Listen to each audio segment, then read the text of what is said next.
그 구름으로 인하여 능히 서서 섬기지 못하였으니 이는 여호와의 영광이 하나님의 전에 가득함이었더라. 자, 성전을 완성했었을 때도 뭐예요? 구름이 성전 가득이 임함으로 말미암아, 참으로 말미암아서, 근데 그 가득 찬 구름을 뭐라고 얘기하고 있어요? 하나님의 영광이라고 표현하고 있습니다. 그래서 그 구름 때문에 제사장들이 성전에 들어가서 직임을 수행하지 못할 정도로 그 구름은 짙은 구름이었다는 거예요. 그래서 하나님의 영광의 광채를 현시하는 그런 장면마다 무엇으로 하나님의 영광의 현시가 나타났습니까? 구약에서 구름을 통해서. 근데 그때 그 구름을 묘사할 때 어떤 수식어가 붙어요? 어떤 구름? 먹구름 같은 구름, 그 다음에 빽빽한 구름, 또 캄캄한 구름, 그 다음에 암흑 같은 구름, 이런 묘사를 통해 가지고 그 구름이 예사 구름이 아니었다는 것을 알려줄 뿐만 아니라 왜 그 구름이 그렇게 캄캄하고 암흑 같고 빽빽하고 짙고 그런 구름으로 묘사가 됩니까?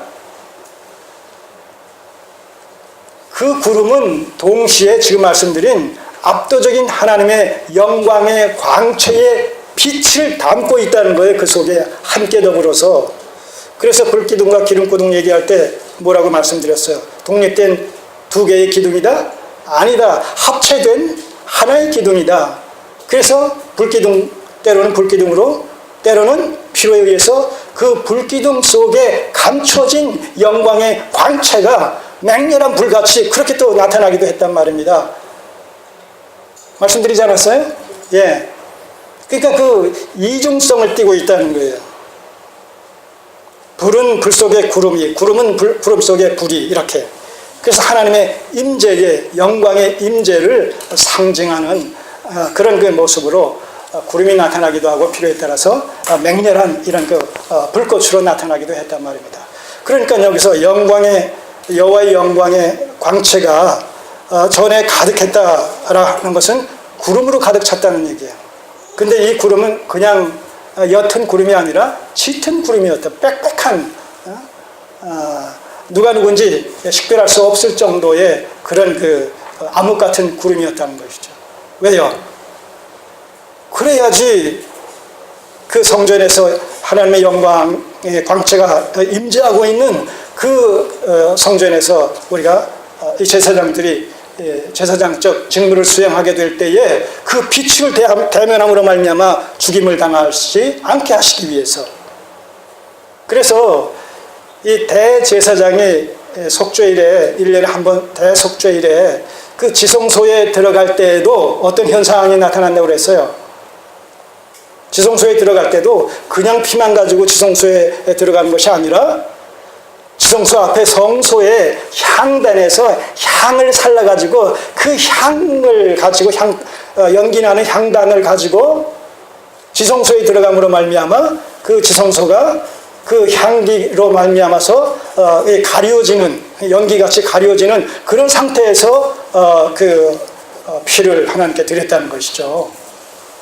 물론 그때의 그 연기가 여기서 나타나는 짙은 구름하고는 비교할 수 없지만 어쨌든 그런 인위적인 방식을 통해서라도 대제사장이 그 대제사장 직분을 수행하는 과정 속에서 하나님 앞에 대면함으로 말미암아 그 죽임을 당하지 않게 하시기 위한 하나의 조치로서, 제도적인 장치로서 그렇게 했다는 것이죠. 자, 레위기 16장.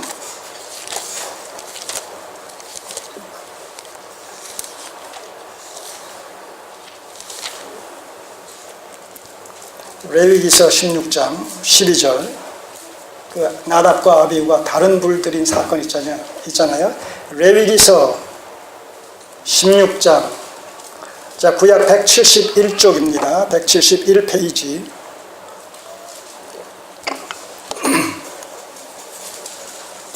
12, 13절을 보시겠어요? 16장 12절, 13절. 자, 향로를 취하여 여호와 앞 단 위에서 피운 불을, 자, 그러니까 이 성소의 향단에 불을 붙일 때 그 불은 항상 어디 불이어야 된다고요? 번제단에 불이어야 해요. 번제단의 불. 바로 예수 그리스도의 희생을 상징하는 그 번제단에 불이어야 된다는 거예요. 그런 영적인 의미가 담겨 있죠. 번제단에 불이라고 했을 때 번제단이 상징하는 바 희생 제물로서의 예수 그리스도 이렇게 연결이 되기 때문에 예수 그리스도의 이름으로 드리는 기도가 응답되어지는 것으로 말미암아서 향료를 취하여 여호와 앞 단 앞에서 피운 불을 그것에 채우고 또 두 손에 곱게 간 향기로운 향을 채워가지고 장 안에 들어가서 여호와 앞에 분향하여 향연으로 증거궤 위 속죄소를 가리우게 할지니 그리하면 그가 죽음을 면할 것이며 이 말이 그 말이란 말입니다.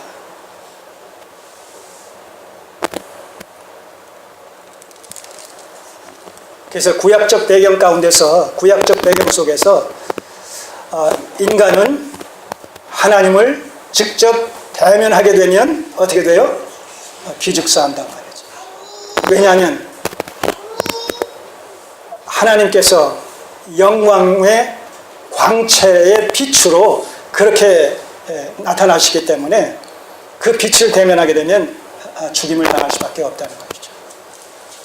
그래서 모세도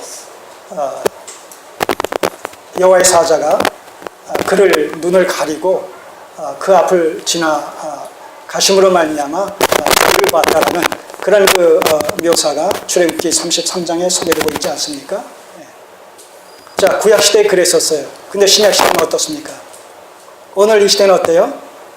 바로 예수 그리스도께서 우리의 죄를 구속해 주심으로 말미암아 성전의 휘장이 지금 성소와 지성소를 나누는 가리우는 이 휘장이 둘로 나뉘어져서 밖에서부터 지성소가 보여지게 있다는 거예요. 이것을 히브리서 기자는 뭐라고 얘기합니까? 우리를 위해서 하나님께서 그리스도를 통해 가지고 그 휘장을 나누심으로 말미암아 그리스도의 죽으심을 통해서 휘장을 나누심으로 말미암아서 지성소와 하나님 앞에까지 나아갈 수 있는 새롭고 산 길을 열어주셨다. 그런데 그 휘장은 곧 그의 육체이니라 이렇게 얘기합니다. 예수 그리스도의 십자가의 죽으심으로 말미암아 이제 누구든지 그 보혈의 공로를 힘입어서 하나님 앞에 담대히 나아갈 수 있는 왕같은 제사장의 신분의 소유자들이 됐다는 것이죠. 이건 엄청난 특권이죠. 여러분, 하나님 앞에 나아갈 수 있는, 왕 앞에 직접 나아갈 수 있는 자, 왕정체제 속에서 왕 앞에 나아갈 수 있는 자들이 누굽니까? 그 신하들 아닙니까? 측근들 아닙니까? 오늘 우리가 그런 신분의 소유자들이 됐다는 거예요. 그리스도 안에서 엄청난 특권이 우리에게 주어졌다는 것이죠. 우리의 공로로? 아니죠. 그리스도의 십자가의 보혈의 공로로. 오늘 우리의 영적인 신분, 우리가 처해진 위치, 우리에게 주어진 이 권한, 명예, 이런 것들이 얼마나 크고도 놀라운 것인지를 비록 영적인 것이라고 해서 보이지 않고 만져지지 않고 현실적으로 실감되지 않는다고 해서 아무런 상관이 없다거나 그렇게 되지 않았다거나 그런 것이 아니란 사실을, 영적이라는 사실은 오히려 보이지 않는다라기보다 오히려 본질적이고 실질적이고 실제적인 것이다 라는 의미로서 우리가 받아들여야 된단 말입니다. 그래서 현상적인 것은 오히려 사라지고 영적인 것은 오히려 현실화되어진단 말입니다. 때가 찰 때에. 오늘 우리에게 이루어진 영적인 사실들, 그리스도 안에서 하나님의 소유된 백성, 천국의 시민권자, 하나님의 자녀, 하나님의 나라의 기업을 이을 후사, 이런 표현들이 우리에게 구체적으로 적용되고 있다는 거예요. 시행되어지고 있다는 얘기예요. 아직 때가 차지 않았기 때문에 그것이 현실화되어진 모습을 우리가 목격하지 못하고 있을 뿐이지, 하나님의 약속의 말씀인 계시서인 성경을 통해서 하나님의 약속의 말씀을 통해서 이미 증거되어지고 있고 보증되고 있단 말입니다. 우리의 실상을 바르게 인식했으면 좋겠어요.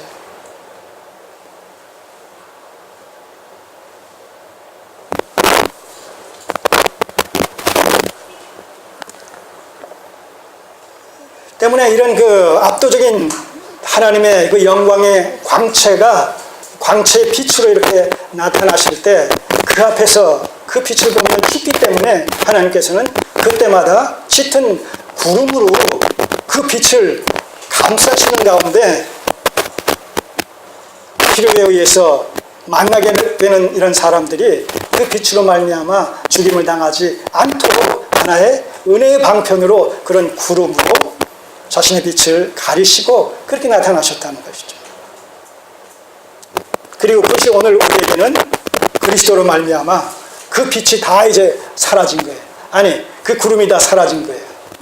휘장이 사라졌다, 휘장이 나누어졌다 하는 얘기는 또 다른 의미에서 그 휘장은 바로 이런 짙은 구름으로 우리가 묘사될 수가 있는데, 그런 의미에서 휘장이 나뉘어져서 지성소까지 담대히 나아갈 수 있는 새롭고 산 길이 열렸다라는 얘기는 바로 하나님을 직접 대면할 수 없게끔 하나의 예방책으로서, 방지책으로서 은혜의 방편으로 나타났던 그 짙은 구름이 이제 신약시대에는 그리스도 안에서 사라졌다는 얘기죠. 모세의 얼굴을 가렸던 수건이 그리스도로 말미암아 뭐예요? 벗겨졌다는 얘기죠. 그때 모세는 하나님의 영광의 광채가 투영된 것에 불과합니다. 반사된 것에 불과함에도 불구하고 그것조차도 이스라엘 백성들이 볼 수가 없어가지고 불가피하게 수건을 가릴 수밖에 없었던 것인데, 이제 그리스도 안에서 우리 하나님 앞에 나아갈 수 있는 새롭고 산 길이 열렸다, 휘장이 나눠졌다, 구름이 사라졌다라는 얘기는 모세 얼굴에 가렸던 그 수건도 그리스도 안에서 벗겨졌다는 얘기죠. 이 고린도후서 3장에 나오는 얘기 아닙니까? 우리가 얼마나 하나님께서 우리에게 주신 특권이 참으로 참 귀한 것인지, 소중한 것인지, 큰 것인지, 이런 것들을 다시 한번 확인할 필요가 있어요.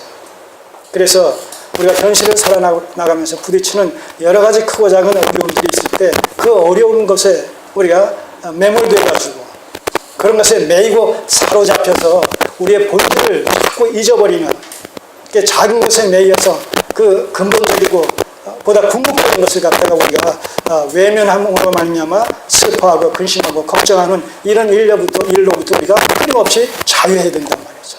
극복해야 된다는 것이죠.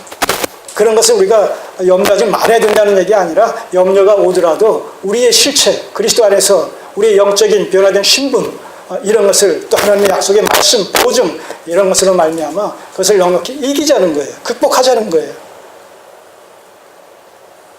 내가 세상을 이기었노라. 그 그리스도의 이김 안에서 우리도 넉넉히 이길 수 있는 이김을 주신다는 것이죠. 그것을 믿고 확신하면서 우리가 기도하자는 거예요.